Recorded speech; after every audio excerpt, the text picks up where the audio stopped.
Replacing a space station communications antenna, another round of testing for our lunar roving robot, and discussing space policy and priorities. A few of the stories to tell you about this week at NASA. On December 2nd, NASA astronauts Tom Marshburn and Kayla Barron ventured outside the International Space Station for a spacewalk to replace a faulty antenna system. The antenna recently lost its ability to send signals to Earth via NASA's Tracking and Data Relay satellite system.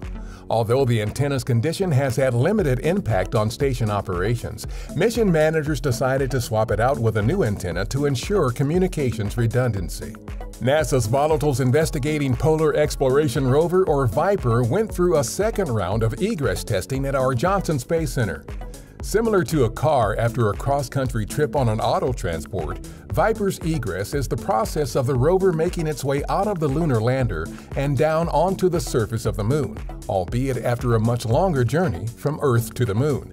VIPER is the agency's first lunar mobile robot and is scheduled to be delivered to the Moon in late 2023 as part of our Commercial Lunar Payload Services initiative. On December 1st, the first National Space Council meeting under the Biden-Harris administration was held at the U.S. Institute of Peace in Washington. In her remarks, Vice President and Council Chair Kamala Harris touched on several topics, including the need for global cooperation to help make space exploration as safe as possible. As activity in space grows, we must reaffirm, yes, the rights of all nations, and we must demand responsibility from all spacefaring nations. We must establish and expand rules and norms on safety and security, on transparency and cooperation. The event also featured NASA Administrator Bill Nelson, who spoke about how NASA helps to inspire students to pursue educations and careers within a science, technology, engineering, and mathematics or STEM-focused area.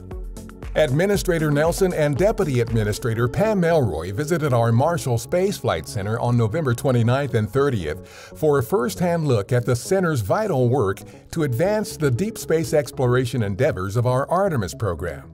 Marshall manages the agency's Space Launch System rocket, which will power the next generation of exploration under Artemis, including uncrewed and crewed flight tests around the Moon that will pave the way for more complex missions to send astronauts to the Moon in preparation for eventual human missions to Mars.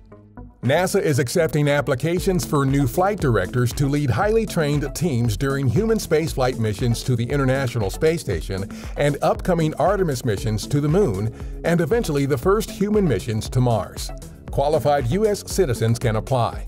For more details, visit nasa.gov/careers. That's what's up this week at NASA. For more on these and other stories, follow us on the web at nasa.gov/twan.